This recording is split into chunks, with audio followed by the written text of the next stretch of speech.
Start with a round of applause for all of these wonderful students that are here, all the work they've done. The fact that you're here means you're already a winner and you've already competed with all the students in your own schools, and we're so proud of you and all the work that you've done. I want to welcome not only everyone in the room, but everyone online as we're streaming this online for those people that are in their offices and at home. You know, it's really hard to believe that it's been actually more than a decade since we first discovered Incubator EDU and this entrepreneurship program and urged the founders at Barrington High School to package the program so that District 214 could be the first to pilot it. Our very first cohort actually produced snap clips, one of the many success stories, and not just because they landed on Shark Tank and walked away with a deal, but because this experiences set our students on a path of authentic self-discovery and intensive skill development that really few programs can match because of the extensive partnership with a community of mentors and coaches from the business community. Now, since then, since it's been over a decade, we've actually had over 1,000 students that have learned to test their ideas, embrace failure, and, as some of you may recall, Ross likes to say, pivot. So thanks to this experience, they graduated owning their future, ready to build their brand, launch their next venture, and lead in whatever field that they choose. So today, we will once again hear from 6 teams of entrepreneurs who will pitch their business models to an expert panel of judges, and one team will benefit from the continued mentorship of our District 214 teachers and receive a $3,000 check in seed funding provided by the District 214 Education Foundation. So that's exciting, right? Round of applause for that. I do want to acknowledge some of the board members from the 214 Education Foundation that are here. I saw Todd Younger right over here. If you can stand, let everybody see you, and John Ireling, right? And also representing our board and the foundation, Frank Fiorito, up front here. Okay, so for students, today is really a culmination of a year-long entrepreneurship course which is offered across our school district. Students in the course work with volunteer coaches and mentors from our communities to learn how to build a lean startup and receive advice on turning their vision into reality. In all 6 buildings, a true sense of community was present throughout the school year, and we could not run this dynamic program without all of these volunteers. So before we meet our judges, our program teachers, and hear the full student pitches, our Board of Education member, Bill Dustling, would like to welcome everyone and say a few words on behalf of our Board of Education. Mr. Dustling.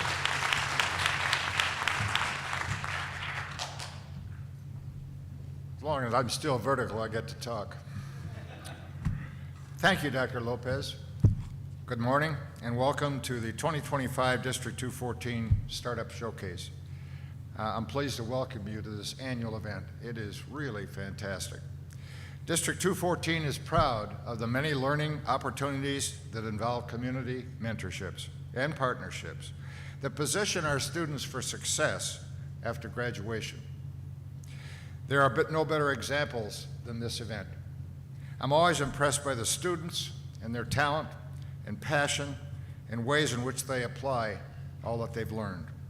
The Startup Showcase is no exception. Students inspire us all with their creativity, their collaboration, entrepreneurial thinking at this age. I can't wait to see and hear what they've developed for us today. The participation of the community partnerships and their support for the students is critical to the showcase. Thank you to the business leaders who have shared their time and talent to guide the students with their startup businesses. Thank you to the judges for your expertise, your valuable time, and your feedback. Thank you. Educators, thank you for your continuous dedication as you mentor and guide students to build a learning foundation that makes this event possible. Students, congratulations for the work that you've done. No matter what the outcome is of today's judging, you've all done remarkable work. We can't wait to see and hear about your business creations. I'm confident that we will all enjoy this year's Startup Showcase and that you will leave here today inspired by our students and encouraged by the future of entrepreneurship.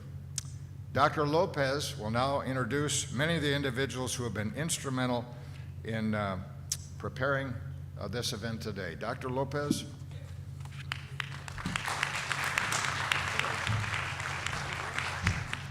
All right.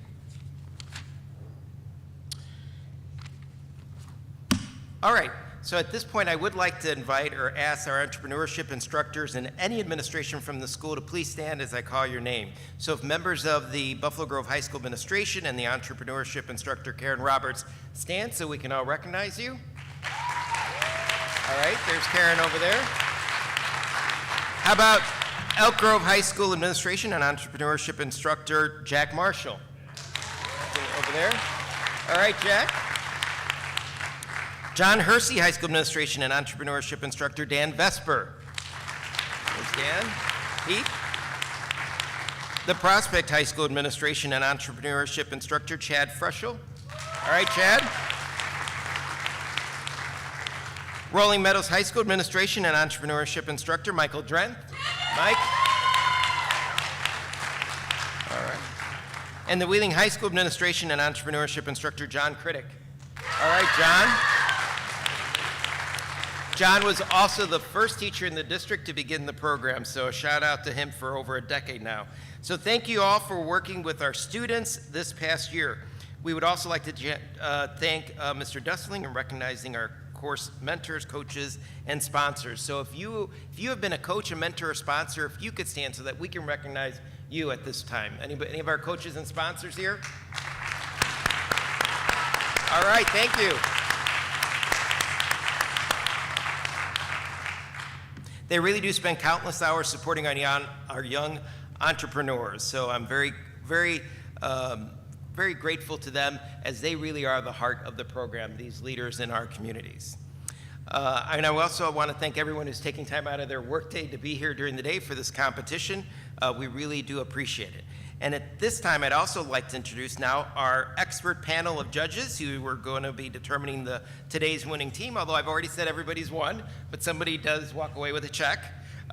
So please stand as I say your name and introduce you to the audience. So first, probably doesn't need any kind of introduction, Miss Margarita Gillespie, who is the Chief Evangelist for Uncharted Learning.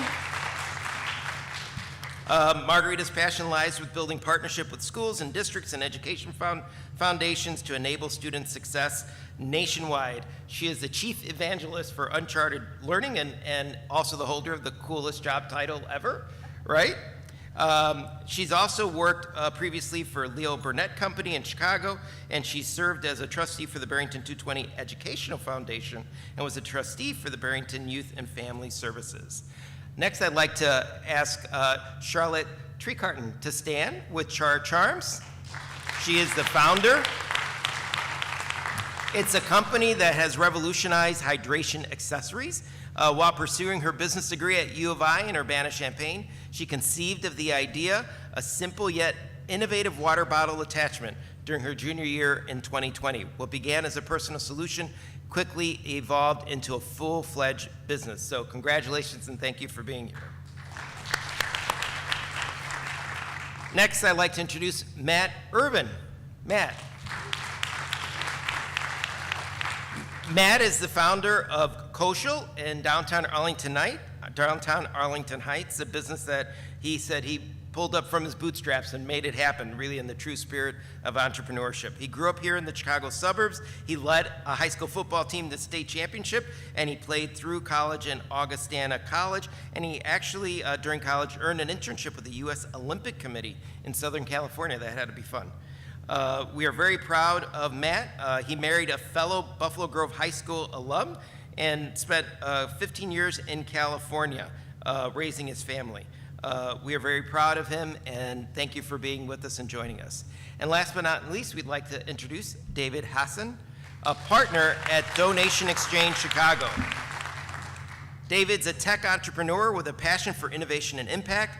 He has been a dedicated philanthropist for over 3 decades, driven by a vision of technology benefiting all. And he's currently developing groundbreaking AI solutions with a focus on accessibility and widespread positive change. Thank you for being with us, David. All right. So now that we've met the judges, here are some guidelines for the competition. Each team will have 10 minutes to pitch their business plan and 5 minutes to answer questions from the panel of judges. I think we have today, Mr. Wiederzak is right here. He is going to be in the audience and will be indicating a 2-minute warning for each team. So when you're up here, you can show everybody what you look like. I know he demonstrated, but he'll hold up the 2-minute warning. All right. And this includes both the pitch time and the question time. He'll hold it up for both. Students, when you come up to the stage, I want you to begin by introducing the members of your team before you begin your pitch. And after all the teams have finished, the judges will confer to determine the winner. And while the judges are conferring, audience members will find refreshments in the lobby outside the theater. So, with all that being said, are we ready? Are we ready? All right, awesome. House lights out, slides off. Our first team today is from Buffalo Grove High School, Avora Etch. Come to the stage.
It's loading, so just a minute.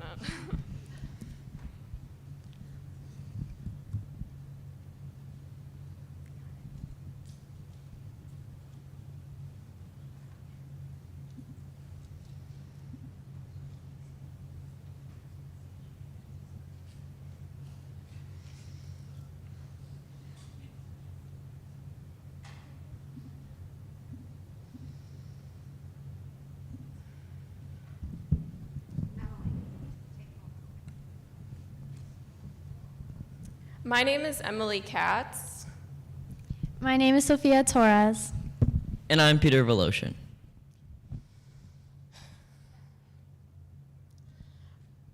Eighth grade STEM class changed my life. And ever since I walked into that room, I have been on the engineering and architecture pathway. Last year, in my engineering class, I needed to make a 3D puzzle. And I decided to bring in my love of architecture and create a 3D puzzle of the Chicago skyline. I chose to create this skyline out of wood because I think it captures the natural beauty of the original skyline. When we became a group, we decided to take this skyline and create Avora Etch. Avora Etch comes from the Portuguese word for tree. My name is Emily Katz. I am a senior and I am the CEO of Avora Etch. My name is Sophia Torres. I am a junior and I'm the CFO. And I'm Peter Voloshin. I'm a sophomore and I'm the CMO. We kept running into the same issue. More times than not, people struggle to find simple, personal, and truly unique gifts for their friends and family. That's why we created these wooden ornaments and coasters that have a laser engraving of a custom design. Through extensive interviewing and online research, we figured that the best demographic would be females ages 30 to 60 who are looking for sentimental gifts for their loved ones and are interested in the country chic and rustic styles. Through that, we found that our total addressable market of females ages 30 to 60 in Illinois is nearly 15 million, and our serviceable addressable market of women ages 30 to 60 in the northwest suburbs of Chicago is nearly 112,000. That's who we're mostly focusing on. So, like I mentioned before, Sophia, Peter, and I kept coming back to the same idea of a wooden Chicago skyline. But we quickly figured out that this would not be a profitable business due to packaging issues. So we took this same idea with the design and created a wooden ornament. Through many different prototypes, we eventually came to this final design of the Chicago skyline, which was more aesthetically pleasing to our customers. Through MVP experimentation, we also found that we needed our company to be profitable year-round. So we found that making wooden coasters was essentially the same process as making the ornaments. Jumping to second semester, we found ways to incorporate Adobe Photoshop into our design-making process. We take photos sent in by our customers, and we manipulate them using Photoshop to eventually engrave on our coasters or ornaments. We have also introduced stock images into our lines for our customers who don't want to send in a photo but still want that personal touch. This is a video explaining a little bit on how we make each and every product. We start by sanding down and coating the bark in resin to ensure that if it is dropped, it does not break. We then put the coaster or ornament into our laser that we have here at Buffalo Grove, and we etch in whatever design our customer wants. We then coat the surface area of each and every coaster or ornament with either a water-based polyurethane or shellac. Through more MVP experimentation, we found that we needed something to put on the bottom of our coasters, so that's why we added a rubber pad on every coaster. Through this process, we try to make our company the most unique we can. We aren't just a product, we're a story. As you can see on the board, these are some coasters that we created for a customer of ours that has a display of his family crest. He was thrilled by it. And also, these are some of our competitors. They're all in the range of about $20, but Nakin Wooden Works stands out the most to us because they can be customized like us. We also want to recognize our key partners, Mike Schiestel and the Village of Arlington Heights for our wood supply, the Buffalo Grove CTE department, and Long Grove Confectionery for opening new doors. As Emily started to touch on, a common question that we get from almost every investor is, where do we get this wood from and why is it never included in any of our prices?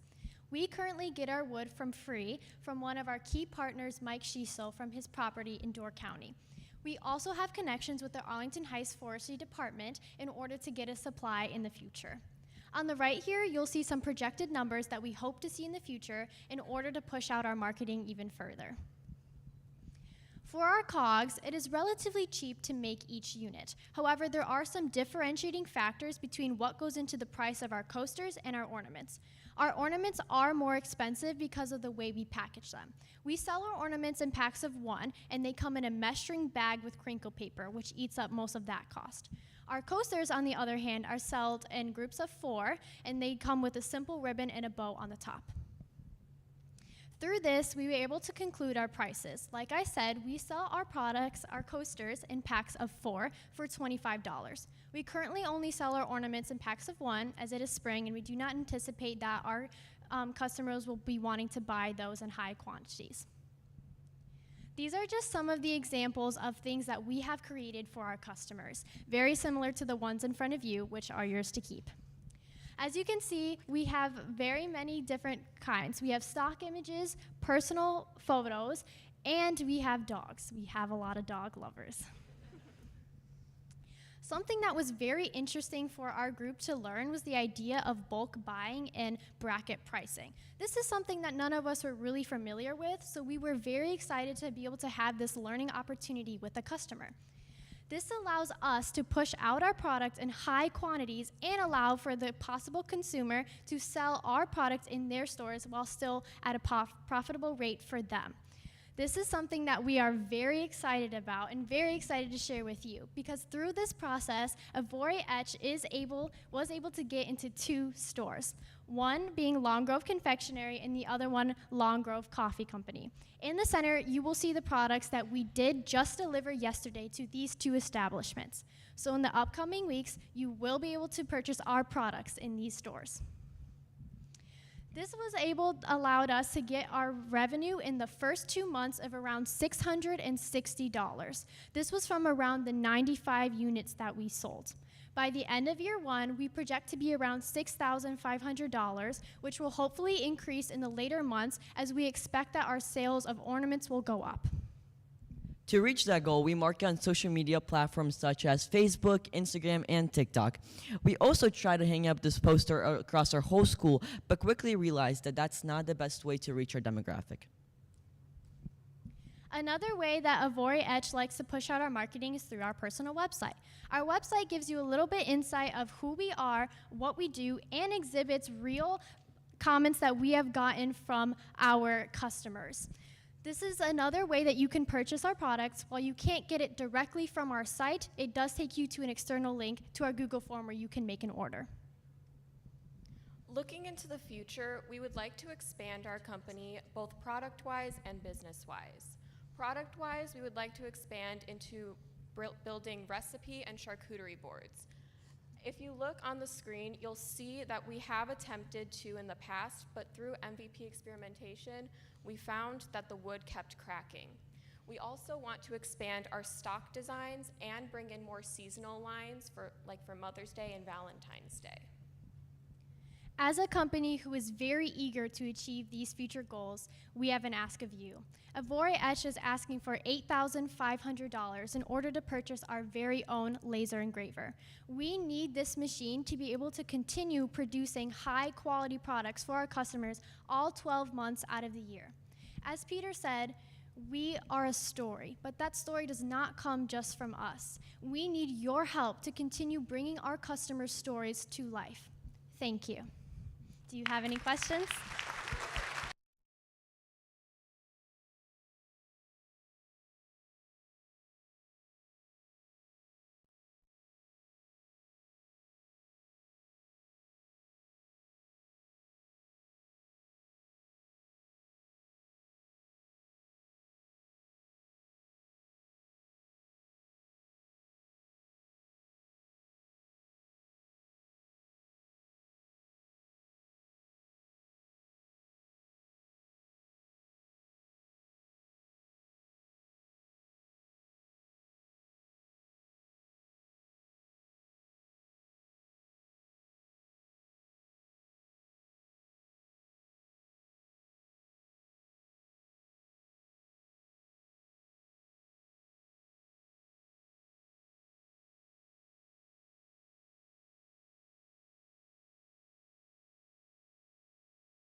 Kind of how you started.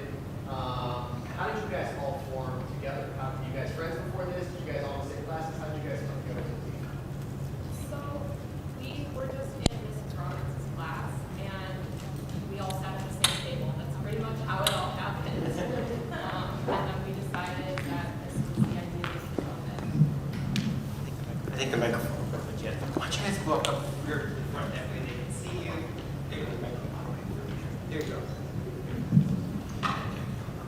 Thank you, and thank you for this lovely representative sample. I am impressed by it. How long does it take you once a customer enters the website and says, this is the design I would like, and I would like it in this format? So after they send in their order, I get a notification through my email that we've gotten another order. Okay. It's just on a Google spreadsheet, and I look to see what photos they've submitted, if they submitted any. Some customers do like to still have our Chicago skyline, which is really nice. And then it's just taking the photo and putting it into Photoshop, which can take anywhere from 2 to 3 hours depending on the photo and how much detail is in it. Okay. putting it through the laser takes 5 to 10 minutes. The actual process of lasering it can take anywhere from 2 to 5 minutes, depending on how much detail. But then it's just a matter of getting it to our customer. So if you get an order for 8 coasters, that takes approximately 3 hours, 4 hours? Approximately, depending on how many photos are sent. Okay, Approximately and 3 does that hours. need all 3 of you to do this? I'm trying to get a sense of how many can you handle? What's your production capability like? We've created a sort of production line. So Peter starts by putting the resin on the bark, and Sophia and I will take that into the graphics lab, and we will start lasering. And then once they come out of the laser, we'll start putting the polyurethane or the shellac on, and it's a faster process now. Okay, thank you. Great job, guys. I'll ask the follow-up question. So have you guys included your labor cost in your cost of goods? Or did you calculate your labor cost? Sorry, can you repeat that?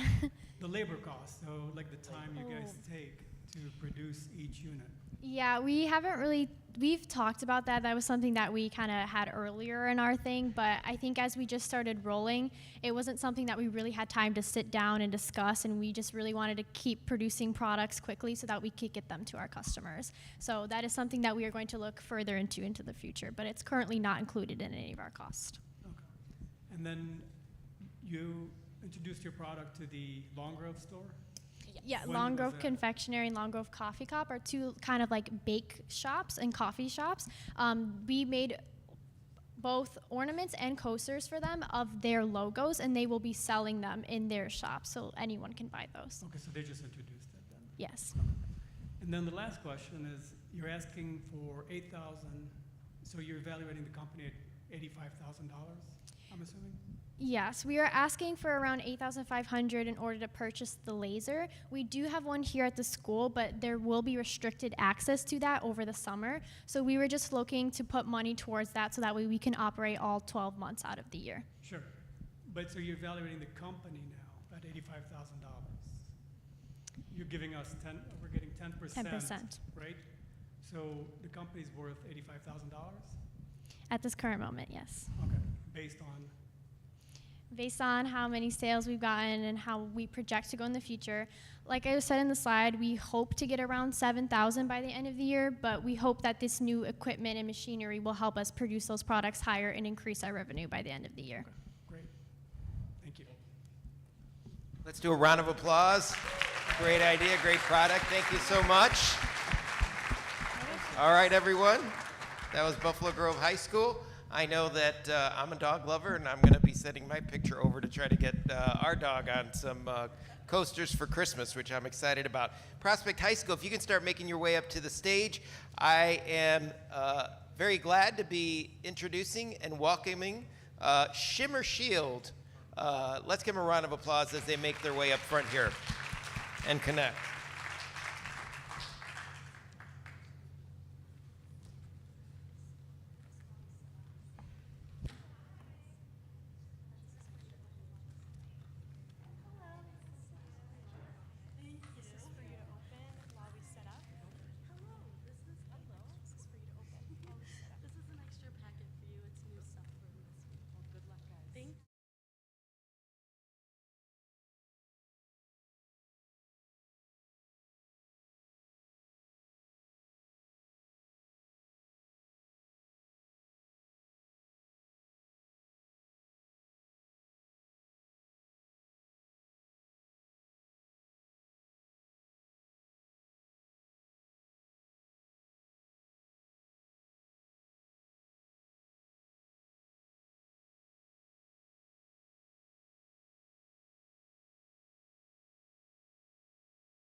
Oh my gosh, Lexi, what are you doing? Your earrings are tarnished and green. Where are you going with those? I know. I have a date in 10 minutes, and my earrings are all tarnished. I just got them 2 weeks ago off Amazon. I don't know what to do. Let me see those. I think I have the same ones from Amazon I got like 3 months ago.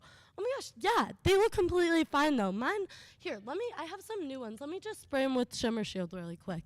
Wait, I'm confused. What is that? Oh, it's Shimmer Shield. Ooh. I'm Neve. And I'm Molly, and we're the creators of Shimmer Shield. So let me tell you a little bit about our story. We originally started this school year in separate groups. We were in groups that we weren't passionate about our products. That's when we created Shimmer Shield. We created Shimmer Shield on January 26th, and we've only been working on this for 12 weeks. Now, you might be wondering, what is Shimmer Shield? Nobody wants to spend $50 on one pair of earrings or one bracelet. That's why we created Shimmer Shield. As girls, we don't have a ton of disposable income, but we love shopping. Shimmer Shield is a spray that completely stops your jewelry from tarnishing by offering a sealant around the jewelry that stops any sort of air or water from actually touching it, which is what causes it to rust. Because we started so much later, we knew that we had to work quick. We met with our chemistry teacher immediately to come up with a magic formula that actually works and is not only skin safe. This formula is great because it actually ends up saving our customers money in the end, as they don't have to replace their jewelry constantly whenever it tarnishes. So, who is Shimmer Shield for? Shimmer Shield is for us. We are targeting girls ages 12 to 19 who prefer to buy inexpensive jewelry from places like Amazon, Shein, and Target. Shimmer Shield will allow this jewelry to last longer and help it to not tarnish. But I'm confused. Isn't there something else we can use? Yeah, so our competitors are in aerosol spray cans, which are really bad for the environment and smell terrible. There's also competitors who are in jugs, but they're not easy to use. We surveyed over 250 teenage girls, and 90% of them said that they wanted something cute for their vanities to use. So that's why we created Shimmer Shield. It's cute and it's simple to use with our easy-to-use spray. So, how much does this cost? Our current cost of production is $7 per unit, and we are selling at $15.99. This leaves our profit margins at 56%, and our shipping costs were previously $6.20. However, as of yesterday, we have found a way to lower our shipping costs to $3.50 by shipping directly through our e-commerce site. Now we're going to be able to raise our price by $2 to $17.99 and actually raise our profit margins and lower the price for our customers. We have 20 million teenage girls in the US, and we want to get Shimmer Shield to every single one of them. We did testing with Shimmer Shield by having a set of jewelry that had Shimmer Shield sprayed on it and a set of jewelry that did not have Shimmer Shield sprayed on it from the same vendor. So we wore this jewelry for 1 month and we did not take it off. We showered with it, we sweat with it, and all of that. And the side with Shimmer Shield came out to be untarnished and completely gold, while the side without Shimmer Shield was started to tarnish and even left a green tint on our skin, which is so annoying. Now let's get into our first MVP, our social media. Our original follower goal was 500 followers across all of our platforms. However, we are so proud to stand here today and say that we have reached 19.1 thousand followers as of right now. Our first viral video was posted a week ago where we explained what Shimmer Shield was, and this got so much love and comments and support, and we had an influx of orders immediately. If you thought that was impressive, just wait. We posted a video this Tuesday, and it has currently garnered 1.6 million views. Yep, you heard that right. We have over 250,000 likes, and we are still growing, even as we're speaking right now. And I'm sure, as you can imagine, this had led us to get so many orders, so much support, and a lot of love for Shimmer Shield. These pictures are from yesterday, but as of now, our metrics are updated. So this is Spencer Barbosa. She's one of my favorite influencers. She has currently 11 million followers on TikTok, and not only did she like and comment on our video, but she followed us, and she even reposted our recent video. We're so excited that we're sending a product to her right now, and it's on its way. Olive was one of our first followers and people to like our first viral TikTok. We reached out to her after taking a peek at her profile because we thought she'd be the perfect size influencer to help promote Shimmer Shield. She has 20,000 followers and is known for showing off her beachy outfits and stacks of jewelry. We reached out to her and she's super excited to work with us, and we're currently working on an influencer plan with her. We've also had loyal customers posting TikToks on their own premise promoting Shimmer Shield, which we've absolutely loved to see. Along with all of these comments of love and support and people saying they purchased, we've had real professionals reach out to us. This means real photographers, real investors, real marketing managers who love Shimmer Shield and just want to help young girls and entrepreneurs like us grow. We have people who are currently designing websites for us, making new labels for us, and helping us grow as much as we can, all free of charge. This is one example of the label that we're thinking of implementing in the next week. We're going to be printing new issues of this and seeing if we can update our design to be a little bit more professional. Yeah, so we've had a lot of struggles with our labels recently. I've spent countless nights working on different printing positions at my own house. We've tried glossy labels, matte labels, and none of them have quite worked. So we're in the process of getting a machine that will help make this process so much easier. But having people like these people help us is really making such a big difference. Our next MVP was partnering with a boutique and getting our product into real stores. Lexi, what boutique are you talking about? Oh, A La Mode, of course. Wait, that's right by my house. Yup. We were actually lucky enough to have A La Mode reach out to us first after hearing all the buzz around Shimmer Shield. We are currently planning a pop-up with them, which is planned for May 1st, and are going to have our product in their store. Along with this, after our viral video on Tuesday, we actually had a boutique owner from Texas reach out to us and say that she wants to bring Shimmer Shield there. As you can see on the messages, we're currently discussing wholesale options or commission-based sales through this boutique owner in Texas called Leah Charmed. Our comments have been overflowing with advice and support, but we've also learned that our most frequently asked question is how often you should be reapplying Shimmer Shield. We originally told our customers every 2 to 3 months would be best. However, after further testing, we now believe 1 to 2 months is the perfect timeline. We've also learned that Shimmer Shield does not only protect jewelry, but the person. A customer reached out to us saying how her daughter, who has an allergy to nickel, and has reactions to jewelry she wears, has not had any problems since using Shimmer Shield. Now, let's get into our most exciting MVP objective. Our original sales goal was 15 in our first month, 30 in our second, and 50 in our final month. Today, we have sold 225 units of Shimmer Shield, and our pre-order list is currently sitting about 150. These are still metrics from the previous day, but that's as of this morning and an hour ago. We are so happy and proud of how far Shimmer Shield has gone, and after our viral video, we actually did have to put sold out on our website because we wanted to make sure we could keep up with all the manufacturing and wanted our sales to make sure that they reach all of our customers as soon as possible. We have actually reached 61 different cities in the USA and 26 different states. Seeing how fast Shimmer Shield has grown in just these 12 weeks makes me so excited for our future and how fast we will grow. Every single girl loves fashion and every girl loves wearing jewelry, which is why Shimmer Shield is perfect for them. We've even had people on our comments asking when we're going to be shipping internationally. UK, Britain, Germany, and so much more. And as of our restock date, April 26th, we are going to be shipping internationally. This is why we're asking for a $5,000 loan at 10% interest paid back in 24,000 months. We want to use this money to buy machinery to make Shimmer Shield because we've gotten so many orders and we can't keep doing them all by hand. We are going to be purchasing a label machine and hopefully a bottle fill machine, and I'm sure we'll be able to pay it back before then as we have been growing so fast. You can stay updated with Shimmer Shield on our Instagram, TikTok, and even go check out our website. And if you need to reach us, our Gmail is shimmershield.official@gmail.com. Oh, guys, looks like it's time for my date. I've got to go. Don't forget your earrings. Right. All right, wish me luck. Wait, Lexi. Right, we have orders to pack. I'll go reschedule.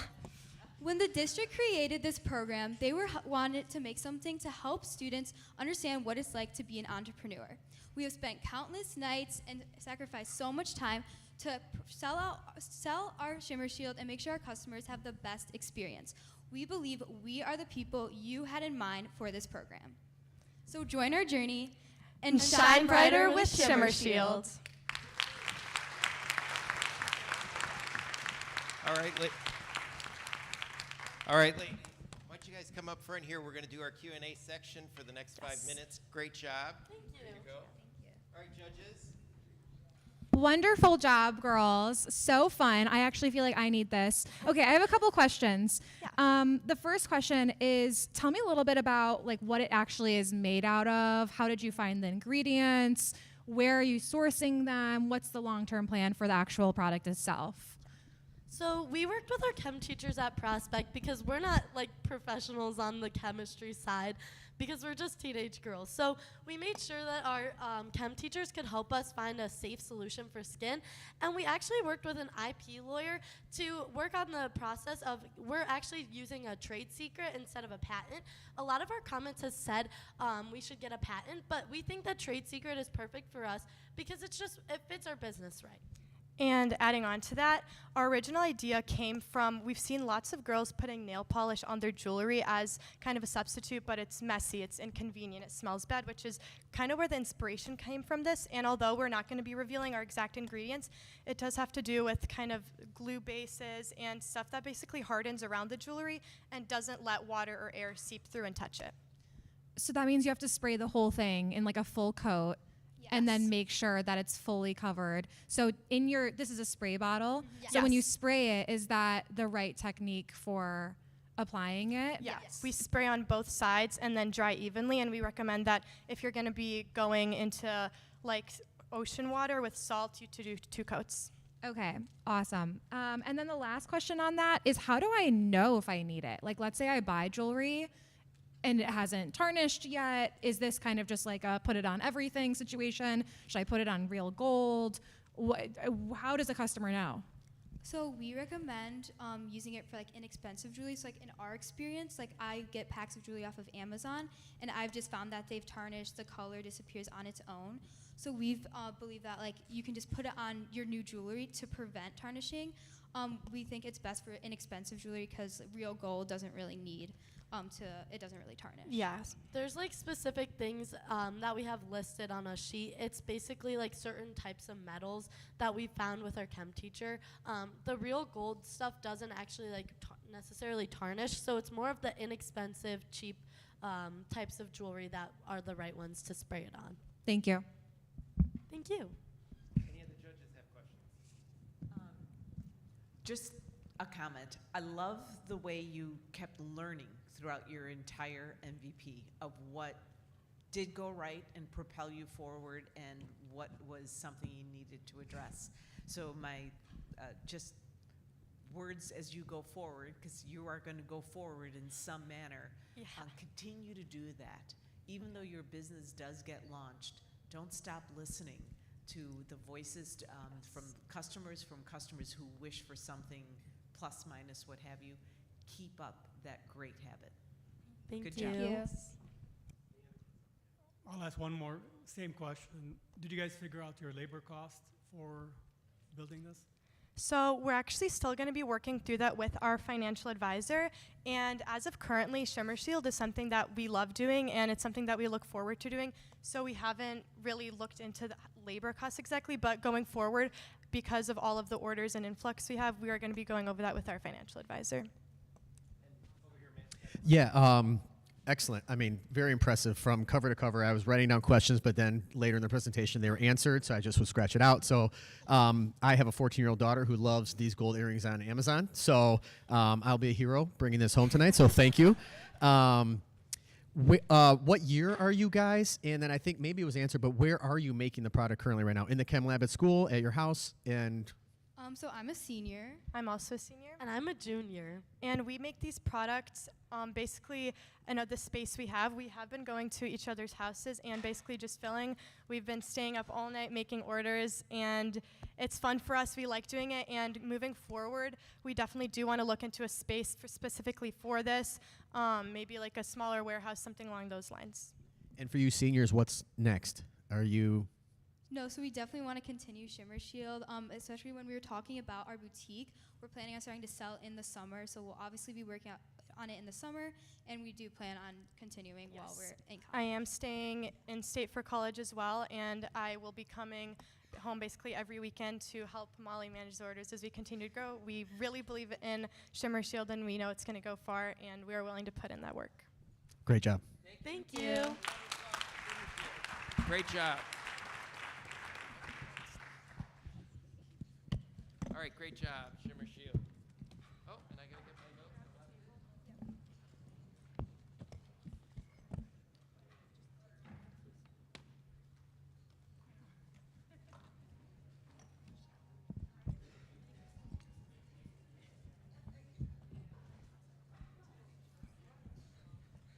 How did you put the mic? All right, left my notes up there at my seat. All right, so great job again, Shimmer Shield. And at this point, our Wheeling High School team, where are you at? Wheeling High School, where are you? Start making your way down.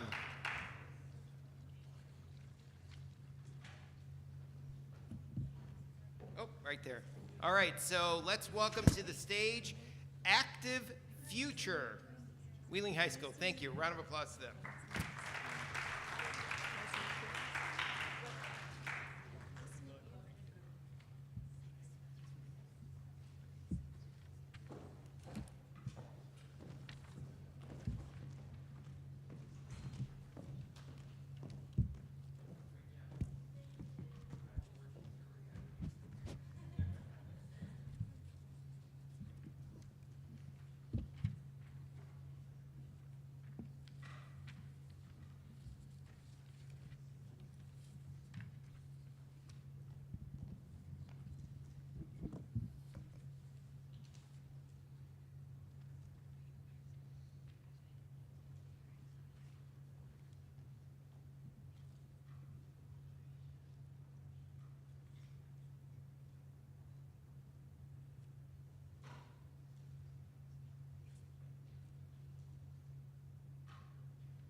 Sorry, it's taking a little long. It's loading.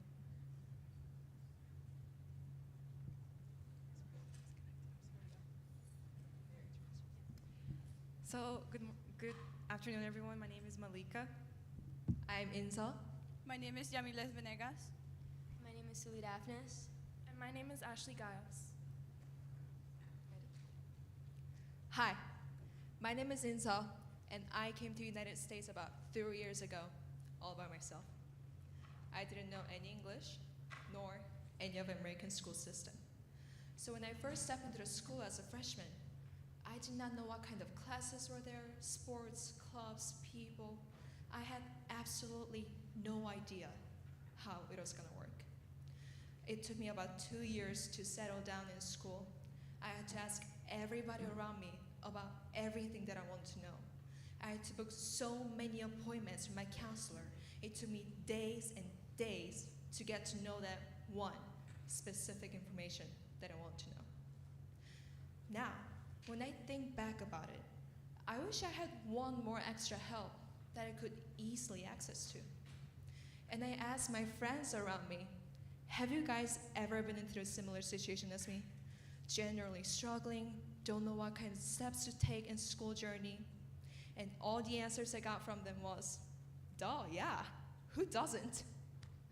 And we all thought, since we're all in entrepreneurship class, why can't we create the app that can help students who just struggles, who are just like us? And here it is. We came up with Active Future. So Active Future is an app that guides high schoolers throughout their academic journey towards success by creating personalized surveys and also suggesting them extracurriculars and classes they could take in order to have a better chance in getting in college, as well as also helping them with the college application process itself. So my name is Malika Salieva, and I'm the directing manager of our team. I am Insa. I'm the organization manager. My name is Suli Daphnis, and I'm the finance manager. My name is Yamileth Venegas, and I'm the UI UX designer. And my name is Ashley Giles, and I'm the marketing manager. So this is how our app would look like.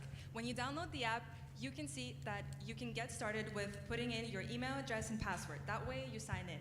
After that, you set up your account by filling in your classes and clubs and sports. You can also put in your intended major, and you will see your high school and your grade. Once you see your home screen, you will be able to see different general surveys you can take in order to have a better understanding of what you could do in your high school. So you could maybe understand what clubs you could take part in, and also what AP classes you could take. There are also just general recommendations of AP classes and honors classes in order to push the student towards more challenging curriculum. As well as that, like on the right, you can see that there are also forums with frequently asked questions that students themselves can ask and access the discussion about those questions. So on the screen on the left, you can find resources and information regarding topics such as essays, college search, major search, and Common App. Each of these options will have a drop-down tab menu where users will be redirected to information regarding each topic. So for example, this feature can help you write and come up with helpful tips for writing your college essay, providing you with resources and tips.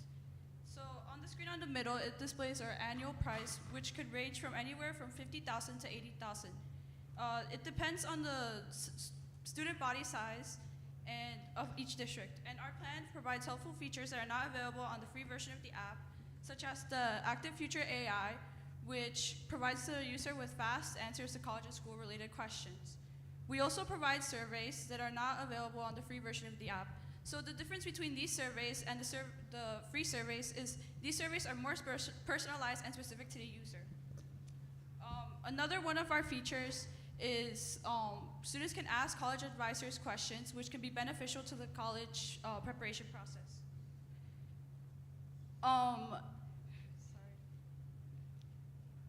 This is our AI where users can chat with it and receive help if they're not able to locate a question, an answer to their question that they have. Our last paid feature allows for users, our next feature is surveys. When users download the app, they'll be met with an introductory survey which will ask questions regarding to what their goals are, what their desired major is, and what they're looking for in this app. So this is an example of a question that will be asked in the survey. So it asks, what career path interests you the most? And the users are given several options, but if they don't see their option displayed on the screen, they can always type it in the box. Our last feature that we're currently providing is the extracurriculars tab. So this tab displays all the sports and clubs that are available at the student's school. So it's important for high school students who are preparing for college to be involved in their school's extracurricular process. This way they have a neat and organized way to view their extracurriculars. And it can not only come in handy for students, but also for teachers and club members who are looking to make their club more well-known and to gain more club members. So our target market is mainly unit and school districts. This way, schools can offer our app to any students that would need it. We want to focus on low-income students who might not have many resources outside of school to help plan their future. College and administrators can be a huge help for students, but are not always available to answer any question you may have or help with any problem at any time. I have struggled with this personally. My counselor was on leave for months. There was a substitute in charge to take over his work, but she was not very helpful and I couldn't get all my questions answered.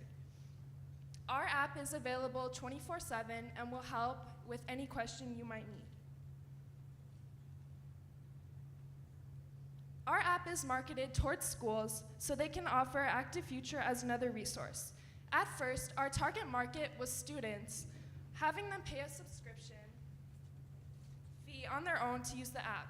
After talking with administrators at Wheeling High School and working on our MVP, we pivoted from targeting students to targeting schools. This way, our app can help way more students without having them pay for it themselves. By targeting schools, we can also get information from those schools to use on our app, such as sports, clubs, classes, and other extracurriculars. Our geographics are within the United States, and our behavioral target market are customers who tend to purchase apps.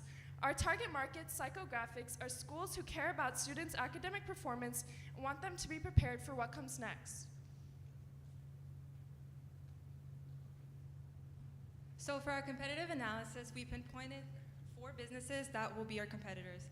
For example, Schoolings and Naviance are the services that schools and districts usually purchase in order to help the students with their college application process. And Advise and My Learning are more of a tutoring services that also help students with more of their academic performance. What they lack is the user-friendly interface and affordability. For example, for Naviance, our district would have to pay around $200K per year, and that is $120 more than what we charge the district. And also, many people have said about Advise and My Learning that it has a very complex user interface which interacts and interferes with the user experience, which essentially means that people wouldn't use it as much. And we think we care about our students enough to have a user-friendly experience for them in order to have them be motivated to use our app daily. So for our market size, for our total addressable market, we did the amount of high school districts in the US and multiplying that by our price, which gets us 1,076,160,000. For serviceable addressable market, we did the amount of high school districts in Illinois and multiplying it by our price, which gets us to 7,760,000. For our market share, we are hoping to exceed 12%. For our MVP findings, we decided to ask students at our school if they ever struggle with their academic experience. And unfortunately, 100% of them said yes. They struggle either with finding extracurriculars or maybe finding the right schedule for them, or maybe they have struggled with their college application experience.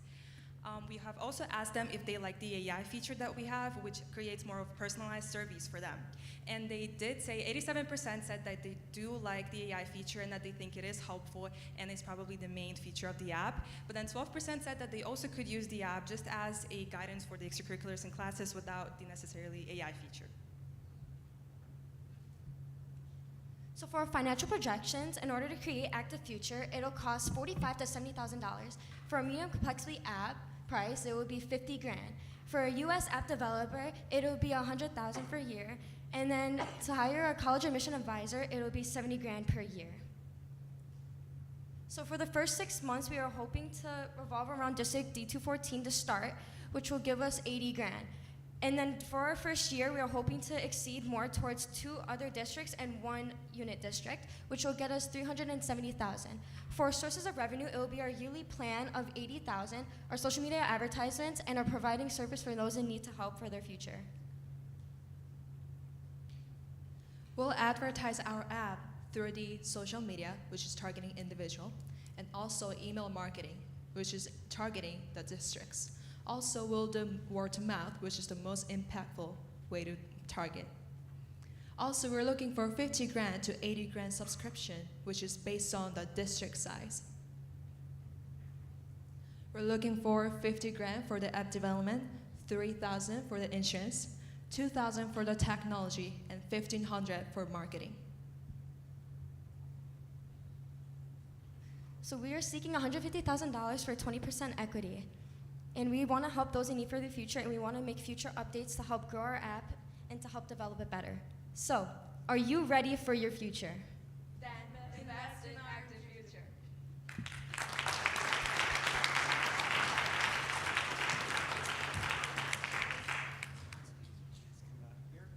We have questions from the judges. We have about 4 minutes for questions.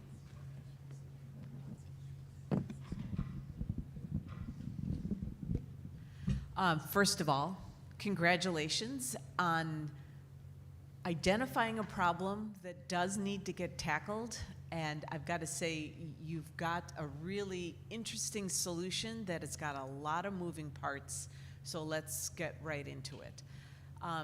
What have you done to get education leaders' thoughts on your concept?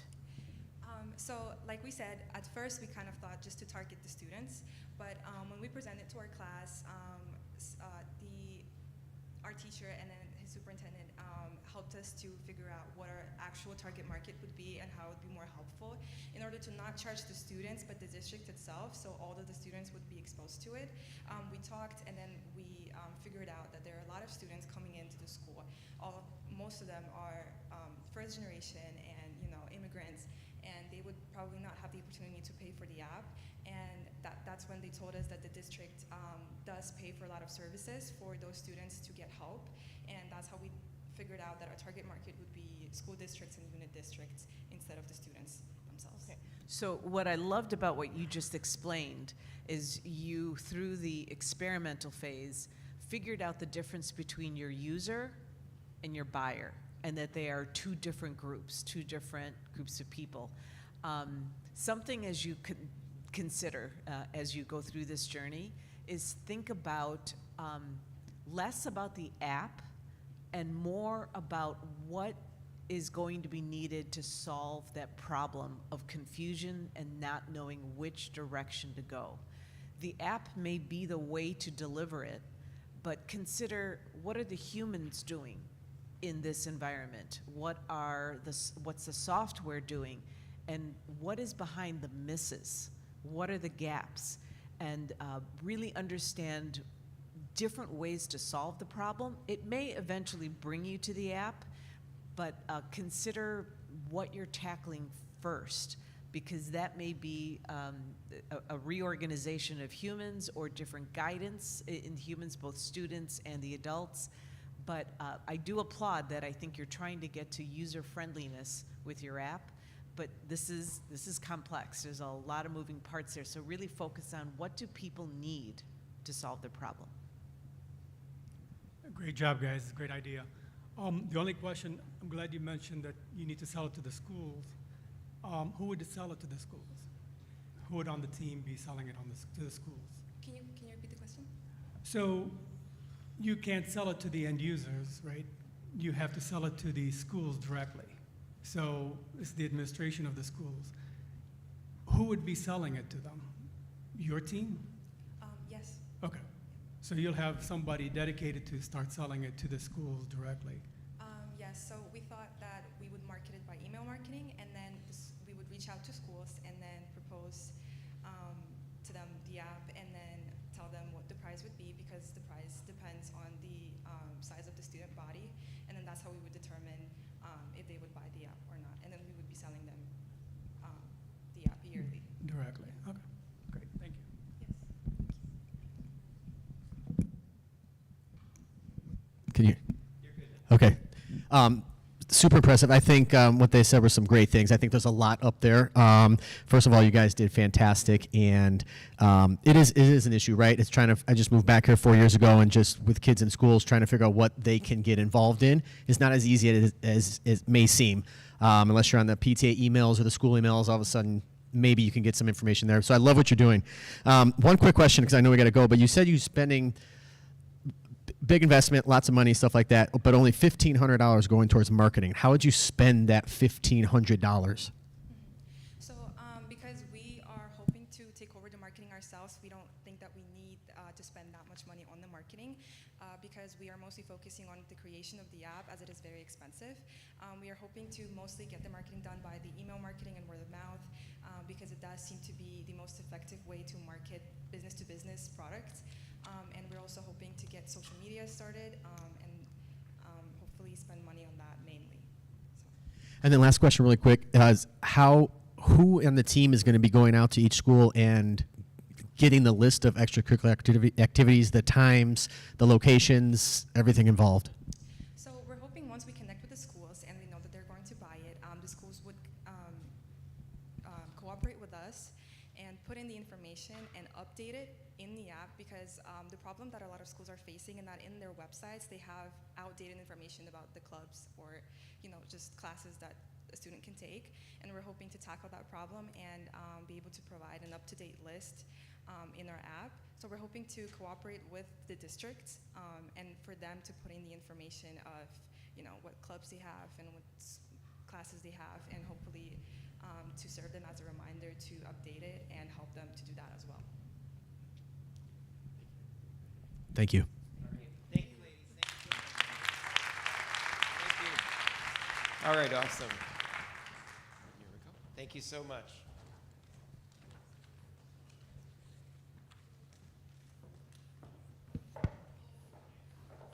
All right, another round of applause for Active Future Wheeling High School. I'd like to welcome to the stage now Rolling Meadows High School and Attached.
Hi, thank you. We are Attached, and we are excited to show you our product today, and we hope you get attached. All right, so before we get started, we just wanted to introduce ourselves real quick. My name is Reese, and I'm the CEO.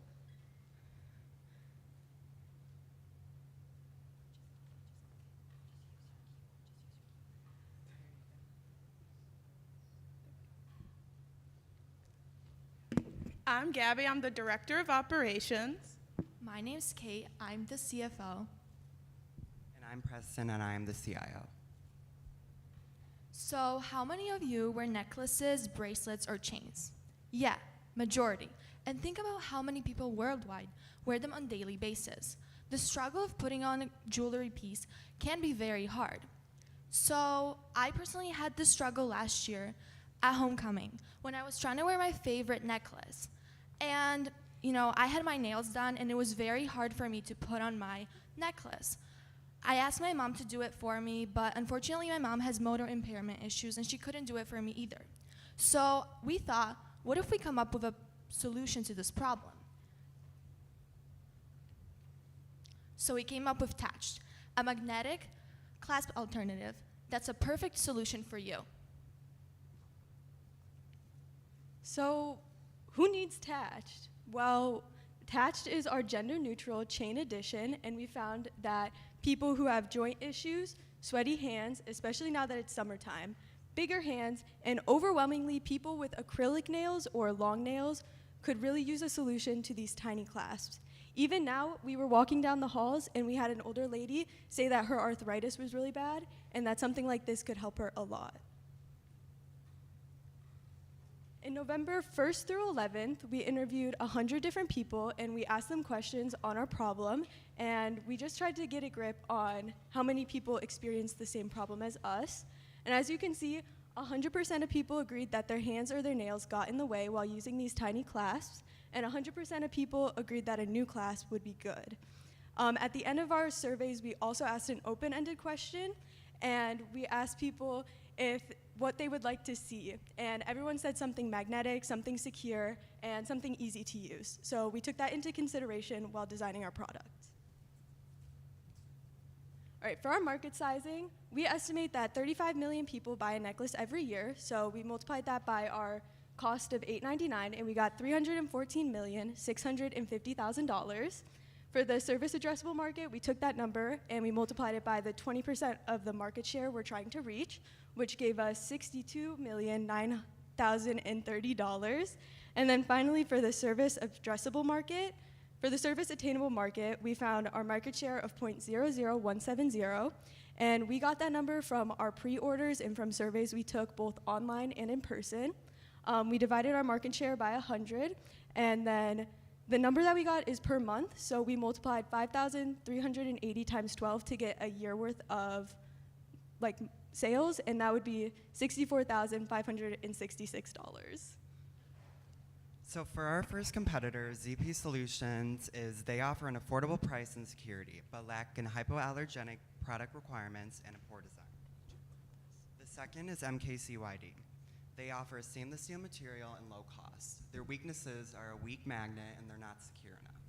For the past 3 months, I have been wearing this magnetic necklace class. It comes off super easily, and I play lacrosse, so I'm very worried about my jewelry coming off. Like the other week it came off, but when we came up with Tatched, I put it on, and I honestly wasn't really nervous anymore because it's coming really not coming I've off. been wearing Tatched for the past couple months since we started making prototypes. I'm actually wearing our first prototype that we've made, so it's only gotten better. And it doesn't come off. So why choose Tatched? Tatched is going to offer a hypoallergenic, non-tarnishing, strong magnet, easy use, and secure class. Moving on to our cost. Our startup cost is $7,203. That includes our business license, trademark, design patent, etc. Our cost of goods sold is $3.45 per unit, which includes our materials, shipping, and labor. Our SG&A cost is $3,680 per month, which includes insurance, advertising, etc. Now moving on to our pricing. So as Gabby was just telling you, it costs $3.45 to make one clasp. So including a 20% margin for ourselves, we have landed on $8.99 per clasp. Then we also wanted to include some bundle pricing to help make it cheaper for our consumer. So we got a 2-pack for $15.49 and a 3-pack for $20.99.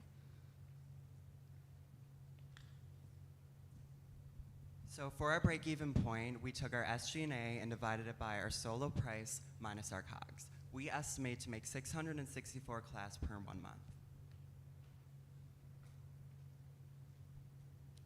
For our monthly forecast, we took all of the pre-orders that we've been getting, and what we mean by pre-orders is that we had a Google form going both on our TikTok page and we were going to lunches, and people would put in their email, and so that we could reach back out to them when we had more product to sell.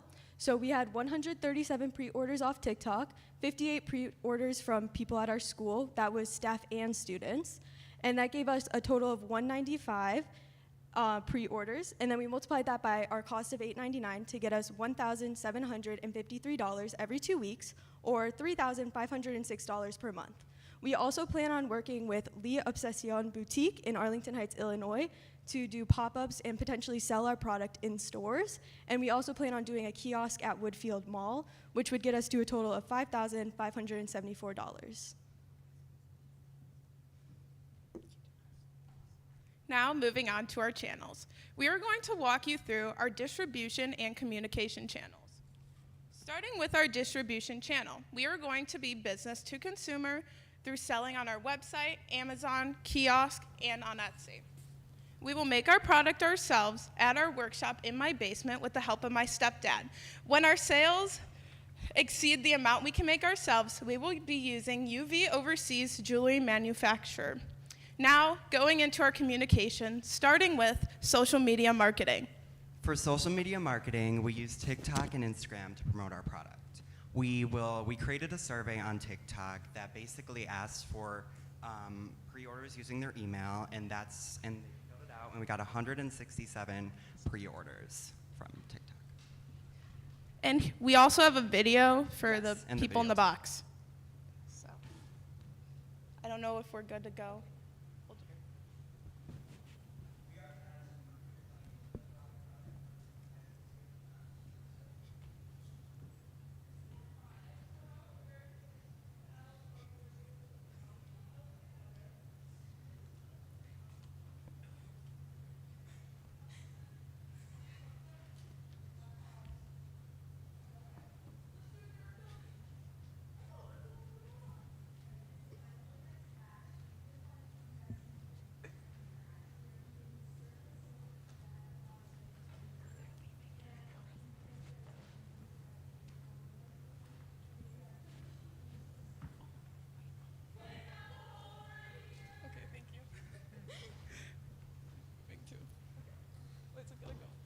For our event marketing, we plan to work with Woodfield Mall, Frontier Days, and Septemberfest. We created a raffle that we'll be using, and we'll be able to get their emails, and then we'll be able to get the product doing that. For email promotion, we will be promoting our product sales bundles and our new magnetic bracelet class and our potential new colors. So for our reach, like my friend said, we are gonna try to set up a kiosk at Woodfield Mall.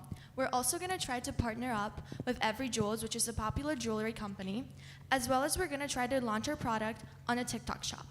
We're also reached out to multiple boutiques around the Chicago area, and so far we've decided to work with these 3. So those are our estimated sales for our first month reach. This is for the total sales for year 1, and this is the total sales for year 2 and 3. For our MVP, I don't know if the video is going to play. For our MVP, we set up a table during all lunches. We had people try on our product, and we informed them of what Tatched is. We had a Google form, and through that Google form, we sold 20, and we got 58 pre-orders. We also got great feedback. And thank you. We are attached, and we hope you got attached.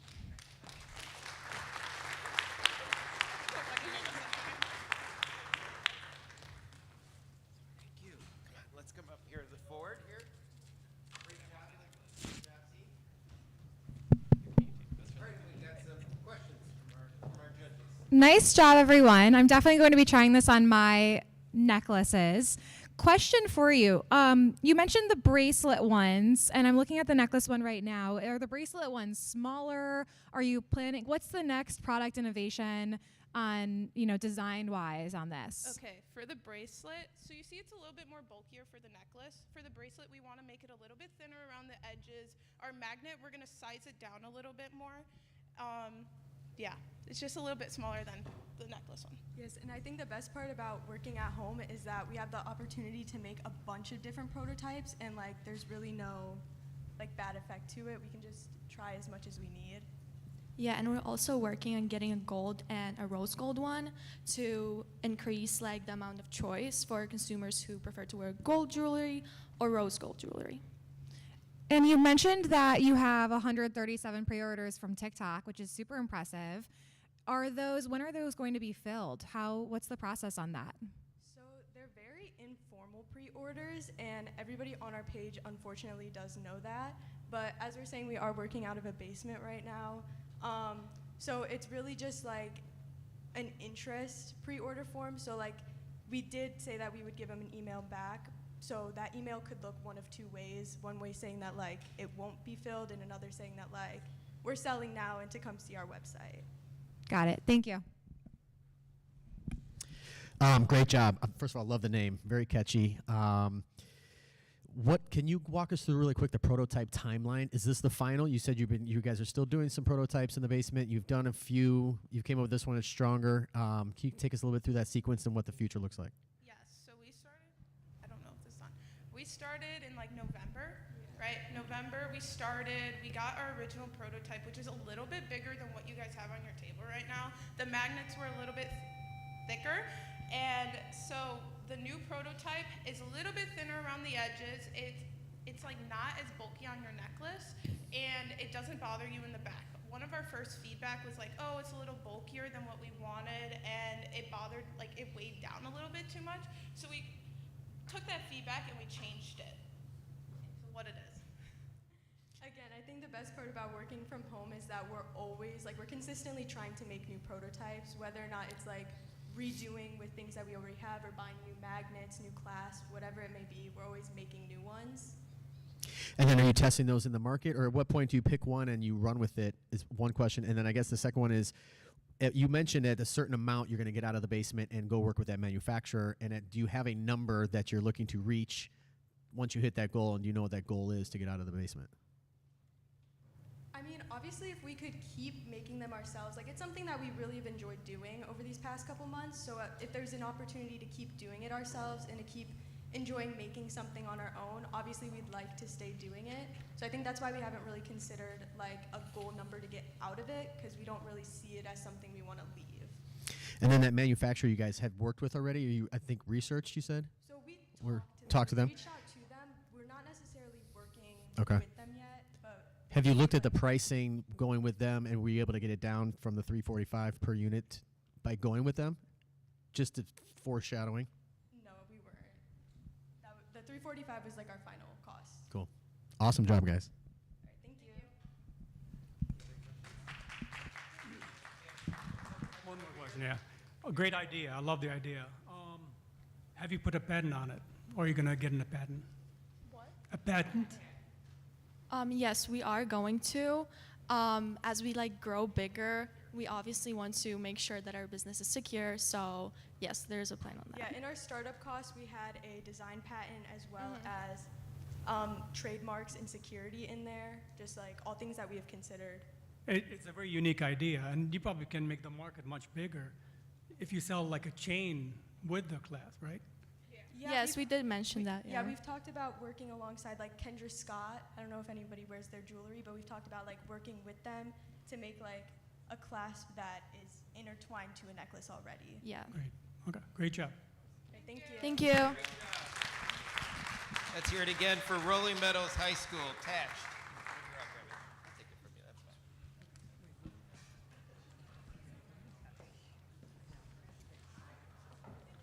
You're welcome. Great job once again. All right, at this time, Elk Grove High School, we're welcoming you to the stage. And their product launch is called Local. Elk Grove High School, round of applause. Let's welcome them to the front and to the stage.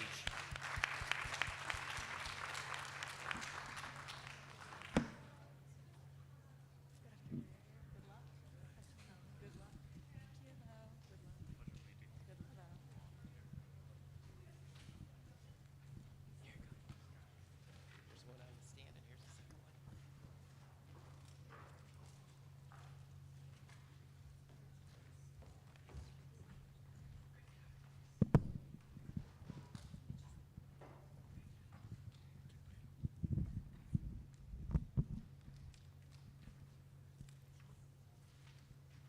Have you ever missed the first day of tryouts for a new sport at your school because you weren't aware of where they were going to be held?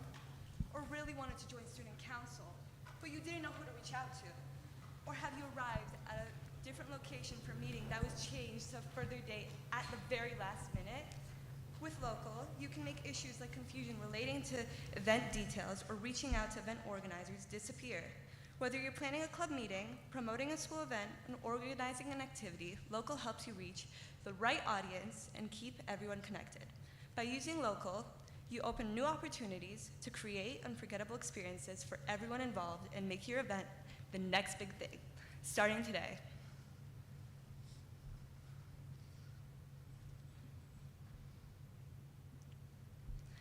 Hello, I'm Gabriela Gronsky. I am the Chief Executive Officer here at Local. I am also a sophomore.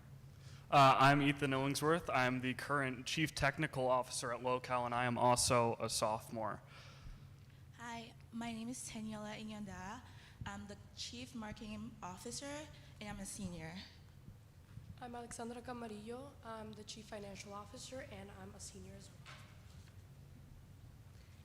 As high school students in various years that attend Elk Grove High School, we have come together to create a solution to the challenges of event hosting. By providing features like RSVP tracking, easy access to discover new interests, and simplifying the process of creating, planning, and executing events, we support not only event organizers, but also those who want to get involved in new activities. We have conducted over 100 surveys and exceeded 40 interviews with organizers to test if there truly is a common issue that many come across when arranging academic-related social events. We have received feedback from both target markets that include but not limited to the absence of organizations such as time, location, or any changes to the event. Limited access to discover new events, even when said new events exist. The sparse communication between coordinators and members. We also had the wonderful opportunity to meet with the assistant principal of activities and organizations at our school at Elk Grove High School, Miss Randall. The local team is grateful for all the insights during our development, and we look forward to work with her in the near future. On every group page, organizers can easily view and manage members, create a safe, controlled, and organized environment for our members. Users can also see other posts from the group they're joined in their main field, and request to join a new group with one simple click, offering a user-friendly interface and effortless way to get involved. When open the Open Group Finding, users have an easy way to browse through all the groups available to them. For example, students at Elk Grove High School will only see groups from their own school and not from other schools that are partnered with Locale. This gives control to the school and district for safety purposes. Each group also includes a short summary to spike a new interest or help the user find exactly what they're looking for without requiring a code to view or join. Locale is all about making the user experience as smooth as possible. So how do we plan to keep groups organized and connected with their students? Well, we've made an email notification feature, so whenever you post an event or an update on your group on Locale, it'll automatically be sent through email to all of your students. And with one click, they can join your event. It's as simple as that. Locale's main goal is to engage an audience that includes lead club organizers, students involved in sport and clubs, academic advisors, and engagement planners. Each of these groups play a key role in activities planning, management, growth, and overall organization. Now let's talk about TAM and SAM. TAM is our total addressable market. TAM helps us as a business understand the maximum potential size of the market we want to reach. We found TAM by finding the total number of students enrolled in public schools in America, and we proceeded to size it down to the total number of students enrolled in public schools in Cook County, which gave us a total number of 3,916,077 users. SAM is our serviceable addressable market. It's the market that we can actually reach. We found our SAM by finding the total number of students enrolled in D214, which gave us a total number of users of 22,150 users. Both TAM and SAM pricing were found by using $1 per 1,000 impressions, with users seeing on average 9 ads a day across multiple pages. Local is a platform specifically designed for school clubs and events, with a focus on simplifying the RSVP process and streamlined event tracking. Local empowers both attendees and event coordinators to stay organized and informed about upcoming activities. In comparison, Remind, a commonly used app in school settings for the purpose of communicating with members, lacks tools that provide users key qualities like preparation and scheduling. Additionally, Local does not rely on a code to view group descriptions without being a member of the group, unlike Remind. Now let's talk about our second biggest competitor, Sign Up Genius. While Local is a high school-focused platform designed to simplify the planning and execution of educational events, Sign Up Genius is a general attendance tracking tool not specifically built for tools, which means that it doesn't have some of the unique features that Local has, including a built-in club discovery system, advanced attendance tracking system with visual charts, and streamlined communication amongst coordinators and attendees. Local connects with users through social media, like Instagram, a platform that is commonly used by both school event organizers and participants. Our Instagram page will feature major updates and important information relating to the platform itself, including design updates or new feature announcements. To maintain a strong communication with our users, we also send informative emails and will collect feedback through surveys focused on user concerns and functionality. Additionally, you can also contact us through our website at localevents.com. So let's talk about finances real quick. How do we actually plan to make money with Locale? Well, currently we're gonna aim to do that with Locale Premium, our premium subscription-based model. So you may be wondering, what is Locale Premium? do the students pay for it? Do the organizers pay for it? Who's actually paying you here? Well, Locale Premium is bought by the organizers to be able to create groups and events on the platform. That way we don't actually need to manually put in data, and all the clubs and groups that D214 has, they'll do it themselves. Some of our current costs we would also eventually like to shift towards a more district-based approach. Have this like something with Remind where the school pays for it on a contractual base, and then everybody in every club can just use it. That's what we would eventually want. Some of our costs include our domain, which is $27 a year, and our website maintenance is actually currently free. We developed this all in-house, so there's no cost to that. With that being said, some of our key metrics would include, for example, how many premium users we have and how many groups were made.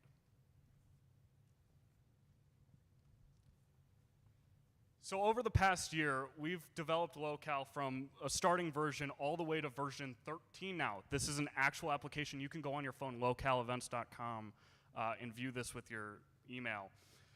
I've spent probably around 800 hours developing Locale as the website, and we're not stopping now. We want to continue developing features such as auto translation and also some type of messaging feature like Remind.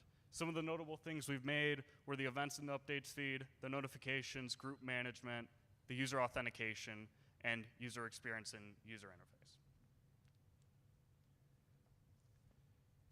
So Locale is asking for $3,000 for 10% equity, which would evaluate us at about $30,000.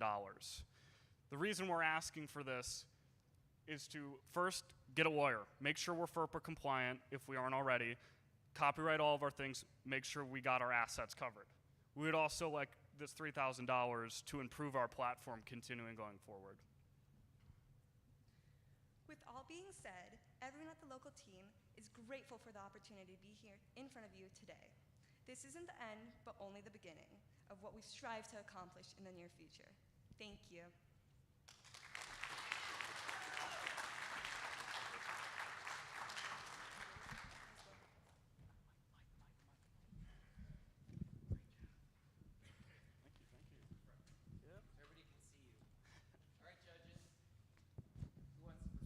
Great job, guys. That was awesome. What kind of data does it collect with somebody? So if there's an event that goes out and I sign up for an event, what kind of, are you collecting my name, my email address, my phone number? What kind of stuff are you collecting? Do I sign up? In terms of the data we're collecting on terms of events, it's whatever you input. So like if you give a location, obviously we need to store that on our back end so we can transmit it back to the users.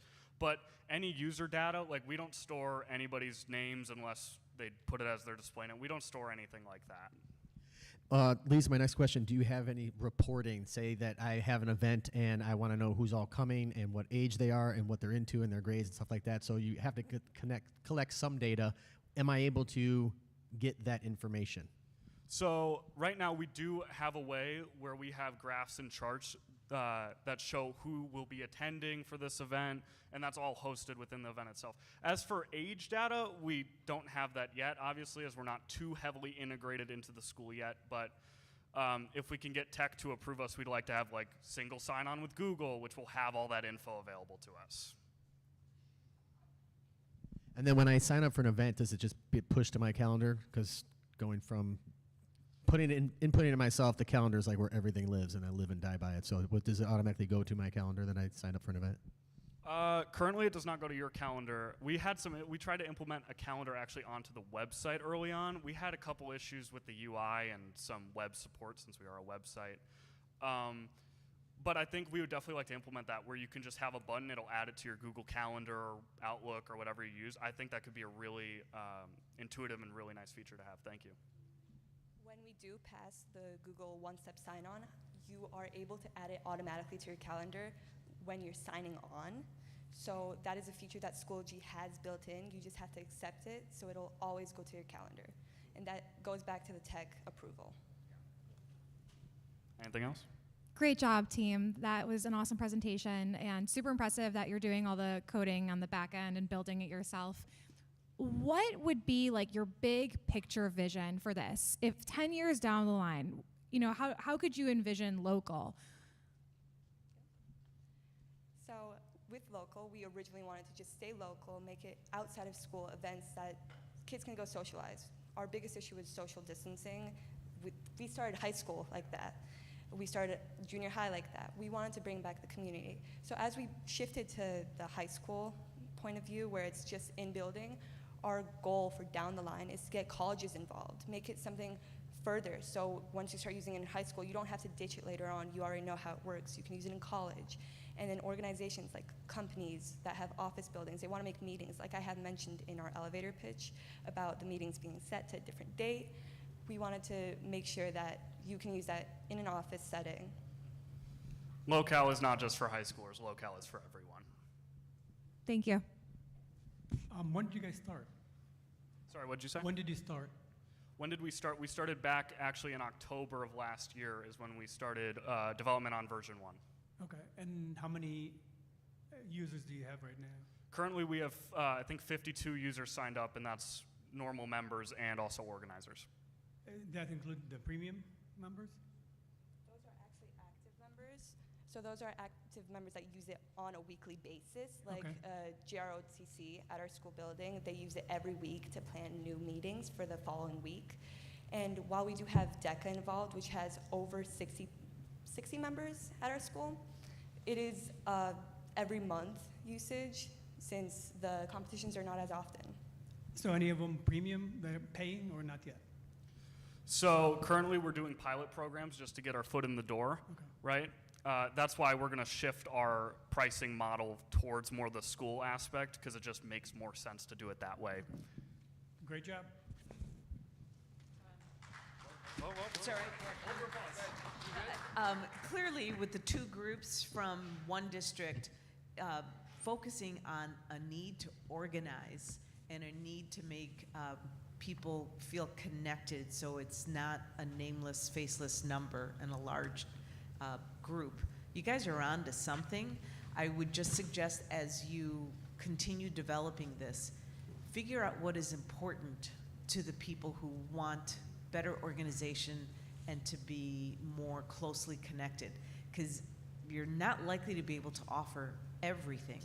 What are the top 2 or 3 things that they really need so that they are on top of things? Is it always being connected by calendar and getting those reminders, or is it being connected to the people, the group that I want to be connected to, not necessarily all of District 214?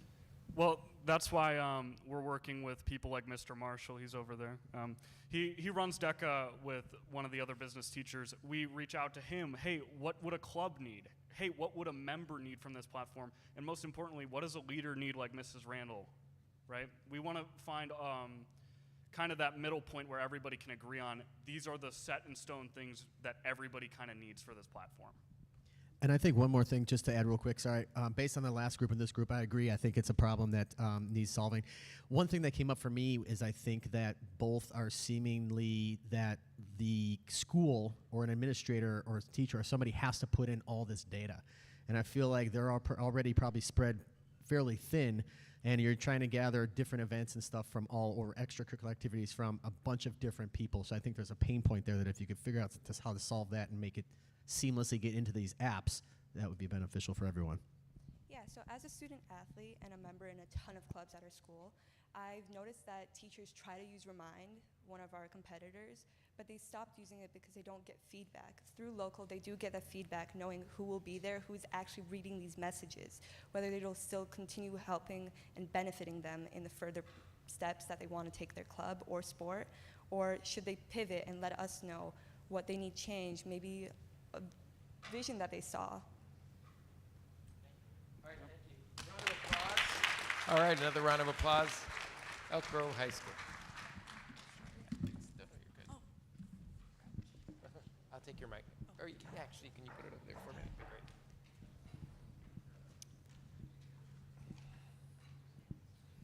great. All right, Elk Grove High School. Okay, these have been absolutely amazing. I am excited that we have our final team coming up from John Hersey High School. Let's welcome Vivabites to the stage.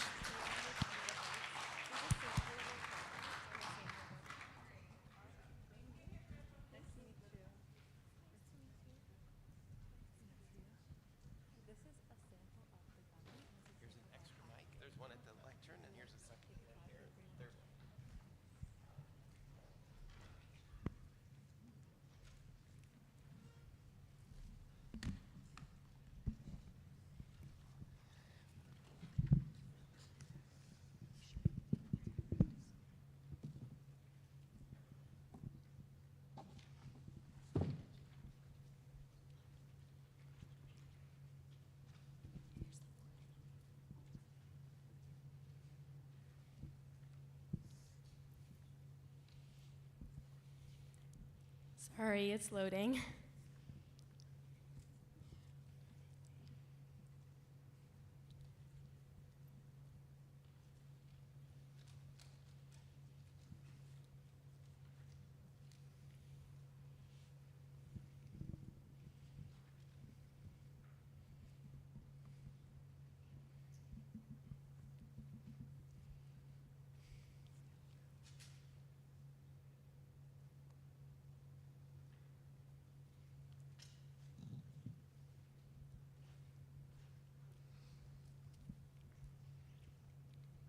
Whether you're juggling school, work, or family, getting the right nutrients should be convenient and enjoyable. That's where our customizable gummy supplements come in. I'm Grace, and I'm here with Sandra, Kira, and Tia, and we are the founders of Viva Bites. A lot of people find it difficult to stay healthy, especially when their life gets busy. People want an enjoyable way to stay on top of their health, but don't have the means to do so. Pills can often feel like a hassle, and most supplements aren't personalized enough to meet specific and unique goals of customers. That's where Viva Bites comes in. Instead of boring pills or one-size-fits-all supplements, Viva Bites offers a fun, easy, and personalized way to support your health. Whether you want better sleep, better immunity, or better energy, you can get exactly what you need with our company. Leading to our UVP, what makes Viva Bites so special is that we are fully customizable. We offer 20 different flavors and 14 different supplements, 13 different shapes, and 10 different colors, allowing customers to fully create a gummy that they enjoy eating and look forward to in their daily routine and effectively supports their unique health goals. Our customer market is primarily made up of people ages 14 through 40. These people would have to be of middle to high class income just to be able to afford our monthly subscription and also want to improve some aspect of their health. This doesn't necessarily mean they always had to be in the gym, but just maybe they want to improve their energy, their sleep, any of our supplements because we have so many different options. Our main competitor is Nourished, another customizable gummy supplement brand. However, their flavor options are limited, as are their supplements. S&P Nutrient and Dose are both companies that supply some of our other retail competitors, such as Ollie and Nature's Bounty.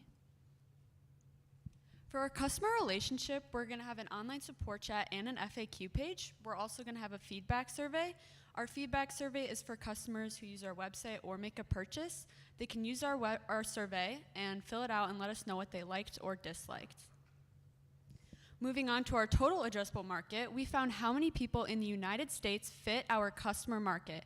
That was around 6.3 million people, and if they made 12 purchases a year, which is a bottle a month, that would give us around $1.4 billion. Moving on to our serviceable addressable market, we narrowed our customer market down to people only in Illinois. That gave us around 230,000 people. Once again, if they made 12 purchases a year, that would give us around $52 million. So for our size of market, we expect to capture 2% of our serviceable addressable market, giving us around $1 million. This is equivalent to around 55,000 purchases or just around 4,500 monthly subscriptions. So for our social media, we went with Instagram and TikTok. Our Instagram is used to update our followers on the progress of our business and new ideas that we might have. Our TikTok is used to get our name out there and let people know who we are and what we do.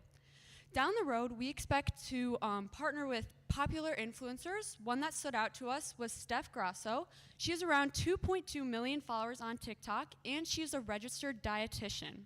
Our plan is to send her a PR package, and she would make a video about it. She could even offer her fans a discount code of around 15%. Also, just last week, we received an offer to speak to one of the leaders at GMC and maybe just like talk to them and get our product out there. So for our channels of distribution, we have our website as well as retail stores. Our website is 100% customizable, where your product will be delivered right to your doorstep. Retail stores is not customizable, but that will be our most popular flavors, and those will be sold in stores such as Target, Walgreens, and GMC. For our minimum viable product, based on our initial interest survey, we found that the most popular gummy would be a heart-shaped energy gummy that's strawberry flavored. We ended up doing this using 2.4 micrograms of vitamin B12 and 25 micrograms of vitamin D3. To find out what our customers thought about this, we handed out samples just like the ones you guys have right there.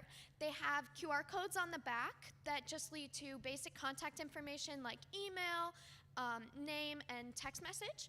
And then after 24 hours of trying our gummies, we sent a 5-question survey simply asking what they thought about the flavor, the taste, and how effective it was. For our marketing iteration, we partnered with 2 local businesses in Mount Prospect by reaching out to their event coordinators. We partnered with Capri Cafe and Glow Place and set up tables at both of their locations. We handed out the same samples we gave you guys. These are 2 gummies, which is 1 serving, and we also had contact information for all of our social medias, etc.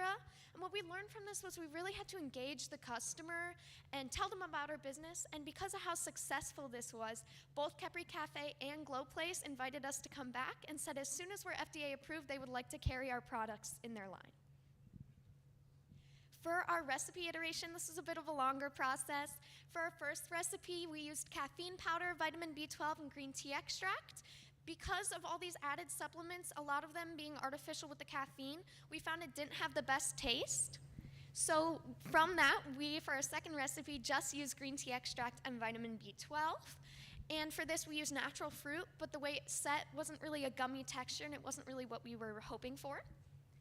So for our third recipe, we did more of a gelatin base. These were black cherry flavored and just had vitamin B12.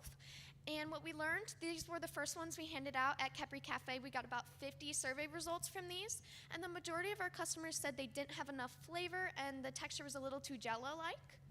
So for our fourth recipe, we did a stronger fruit punch flavor, and with these, again, we just used vitamin B12.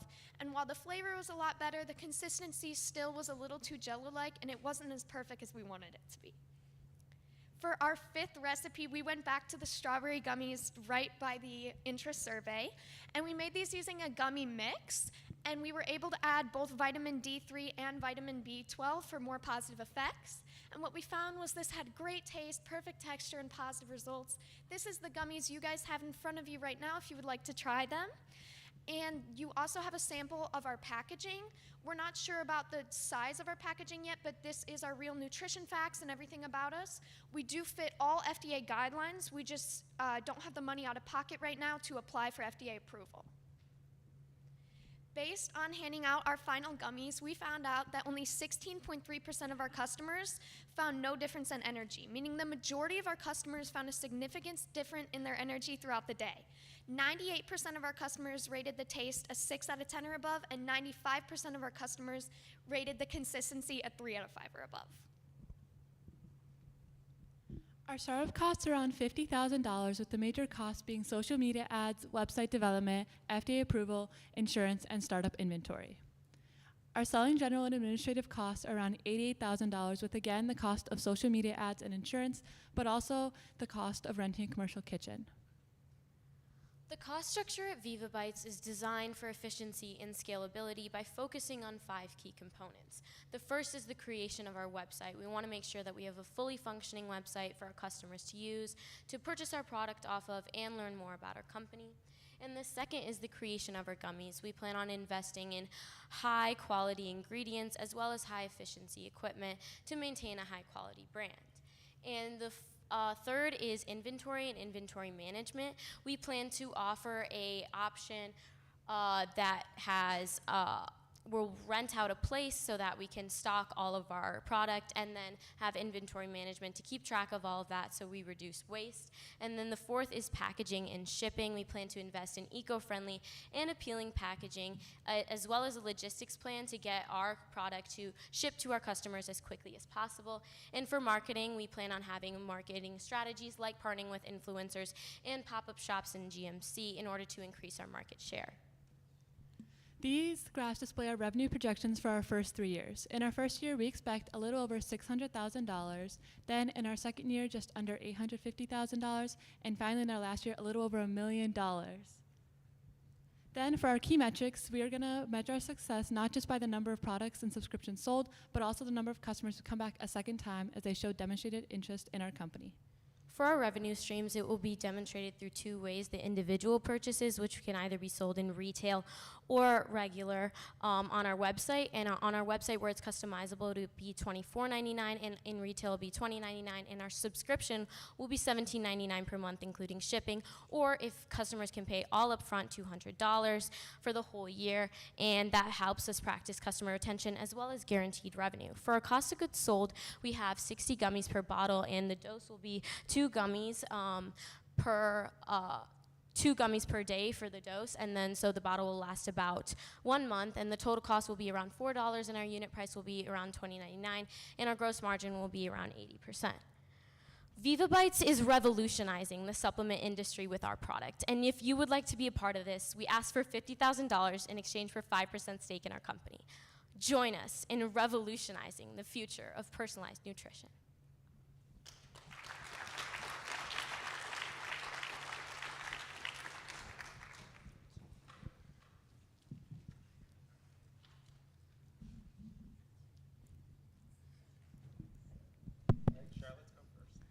Hi, ladies. Great job.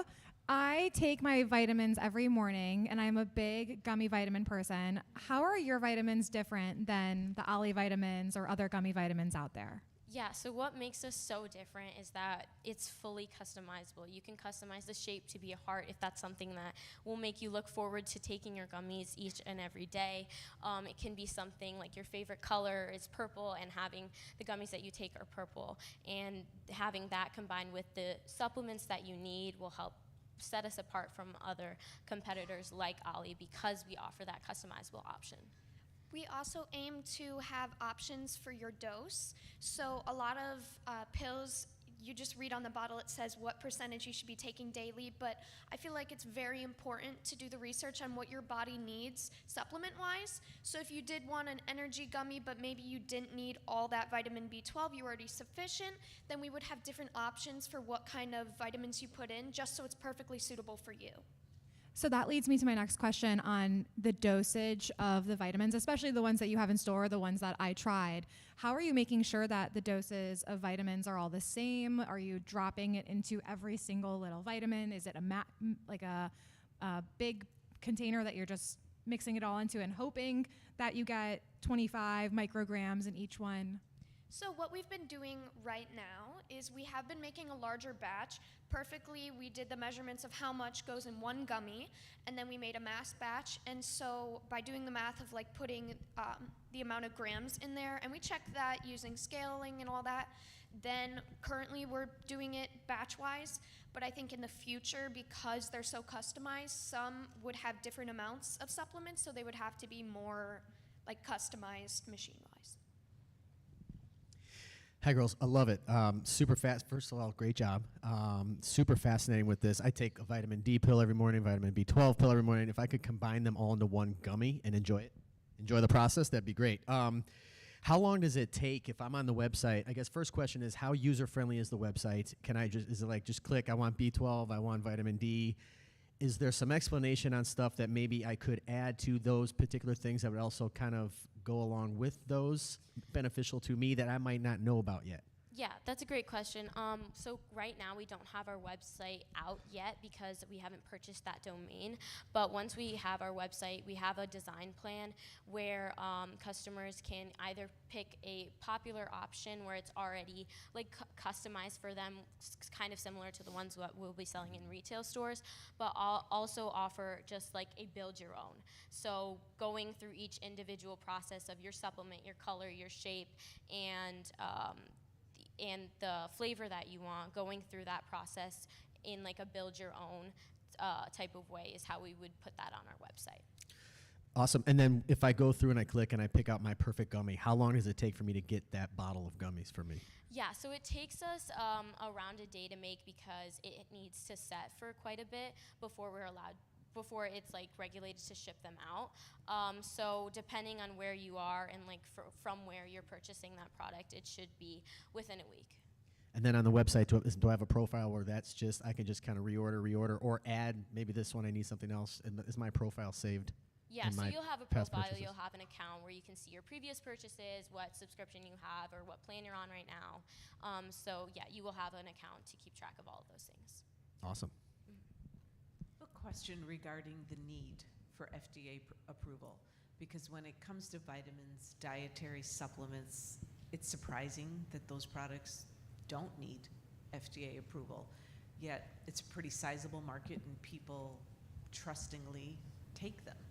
So what is driving the need to get FDA approval? So for us, getting FDA approval is really important because it's more of a gummy. If it was a vitamin and it was supplemented just like a pill, I know a lot of those don't need as much FDA approval, but this could also be seen as a food product. And because of that, a lot of people are very hesitant. And I believe that getting FDA approval isn't going to scare away any customers, if only it's going to broaden our audience.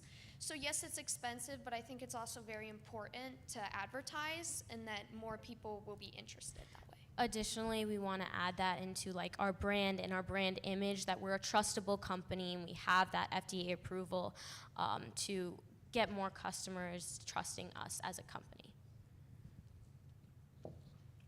Great idea. I love the idea.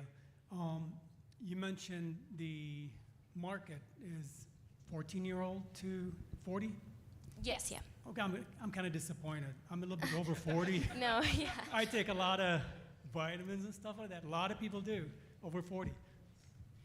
I would expand it. Yeah, we're definitely thinking about expanding. I think for sure the original gummies that we were planning on selling were like energy gummies and sleep gummies, and we're going to increase our product line from there. But those typically apply to 14 to 40-year-olds, but we will, with our increased supplements, will expand our market. Round of applause for this team. Great job. All right, Hersey High School.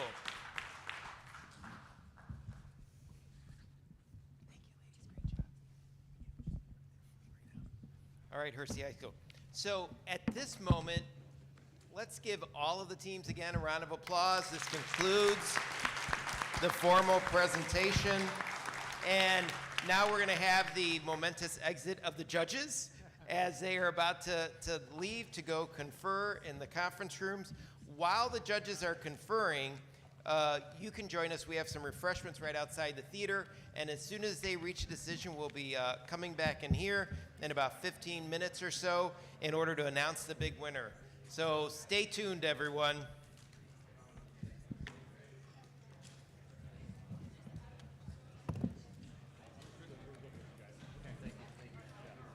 Deliberation area. Good luck.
We're just waiting for the judges to make it in, then we'll get started.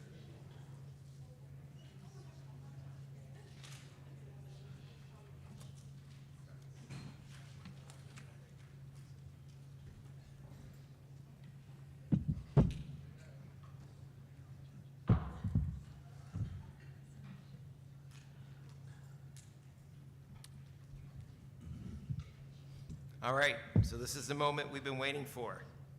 I'd like to first begin by thanking Buffalo Grove High School for hosting the event today, and the entire administrative team and the Bison staff that really made this possible.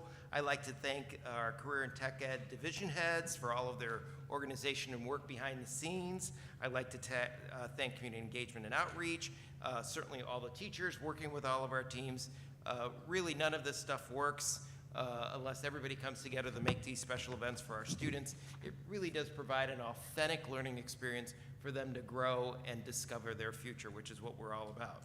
So now, as you can see, the judges are back in the room and they have finished conferring, and we are ready to announce the winner of the 2025 showcase. In order to prepare for that, I'd like to first begin by inviting members of our District 214 Foundation, Education Foundation represented on stage. So Mr. John Ireling, Mr. Todd Younger, and Ms. Joanne Cresto, if you can come up, the foundation member staff.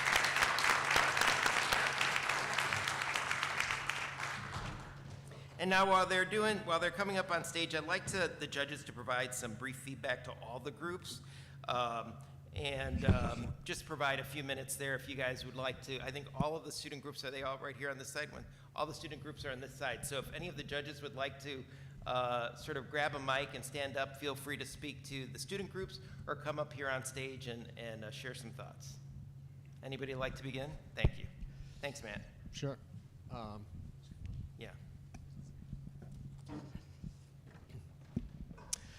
Thanks for having us. This has been amazing.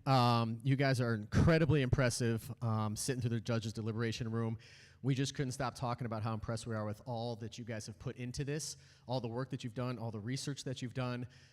It's not easy standing up here, and we're just proud of all that you guys have done for this. It made it hard on us, right? And it's hard on us because there's so many cool products and ideas and stuff that you guys have come up with that all of your futures are incredibly bright. If you're at this age and you already have viable businesses, you guys are doing some amazing things. So I just want to thank all District 214, all the schools, and then all you guys for all the effort that you put in. Thank you so much for letting us be a part of it, and so excited to see you guys keep growing and going in your futures. Thank you so much, Matt. Anybody else?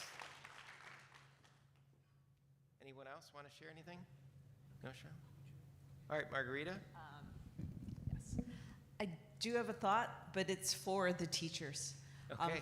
First of all, you guys have really made the student work stronger and stronger. I thought you knocked it out of the park last year.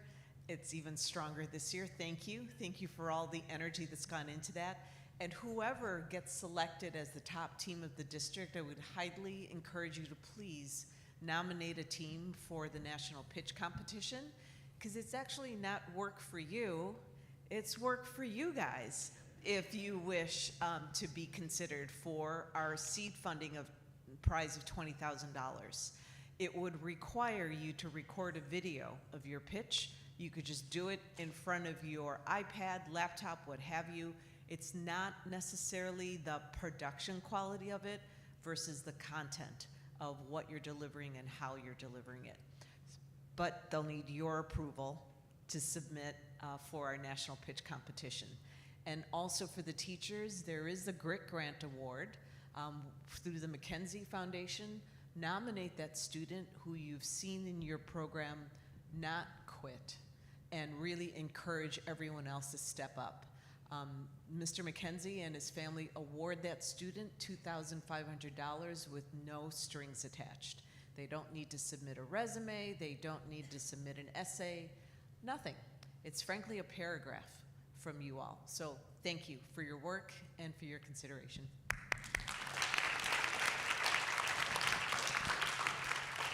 And Margarita, just to clarify, is it one from the district or one from each school? One from each school. One, okay, so one from each school can be nominated and compete for a spot to win the $20,000 prize from Uncharted Learning. Awesome, very exciting. All right, I know everybody's nervous and ready. So when the winner is named, I'd ask for you to come on stage. We're going to take some photographs. We're going to pull out the big check.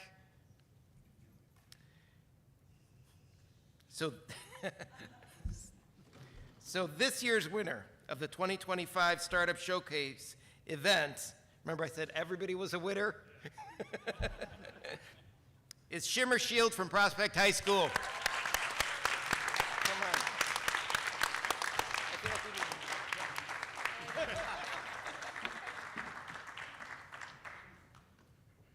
All right, come on up, please. You guys are. It's upside down, yep. All right, here, maybe I'll hold it for a second. You can shake their hands. Congratulations. Congratulations. Great. Thank you so much. Wonderful to use their help. That's good. Why don't you guys get towards the middle there? They'll take some photo. Oh, Do they want to get the girls first? Maybe? Yeah, you guys first.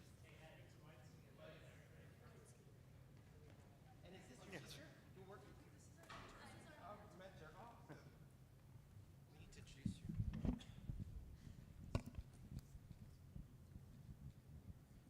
Hold on, we want to add some other people to the photo. Can you introduce your mentors? I don't think we've seen. Here, I can. There you go. Our mentor is Amy. She's worked with us on our financials. She's been such a big help, and we're so grateful for all she's done for us. We also would like to give a thank to Mr. Freshley for all of his work and time he's put into our class and business. He's really like the best teacher we could ever ask for, and this wouldn't have been possible without him or Amy. We'd also like to thank our other mentors, Jim, and the extended team that has helped us at Prospect. This would not have been possible without them, and we're so grateful to have such a great community helping us with our business. Yeah. Thank you so much. All right, so let's get a picture with Chad and then the Ed Foundation. Right, you guys fill in here. Thank you so much. On both sides, there you go. Right over here. Good job.